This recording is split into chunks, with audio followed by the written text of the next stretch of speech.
At ayun guys, inutusan pala ako ng aking amo na ipalinis yung hawla na lalagyan sa dalawang ibon kasi ipapaalaga nila sa kasama niya sa trabaho.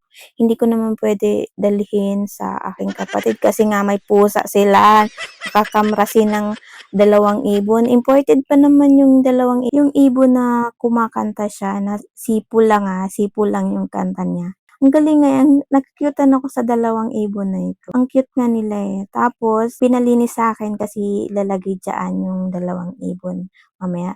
Tapos ngayon, nagbinalisan ko na yung kinalat kong mga balahibo. O, sayo muna, pero ang CCTV nandyan pa rin. O, di ba?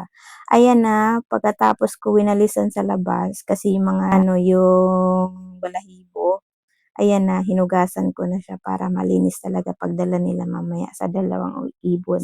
Ang pangalan ng ibon nila ay si Skippy at saka si Speedy. Ang cute-cute nga nila eh. Pag nakita siguro yun ng kapatid ko, magugustuhan niya yun. Kasi kumakanta sila, sumisipol sila eh. Siyempre, busy-busy. Ayusin mo, hoy, yung pag-upo mo, day. Akala mo lang kamerang nakaharap sa'yo. Walang pakialaman sa pag-upo. Basta uupo ako. O, yan. Tapos na ako, guys. Ayan.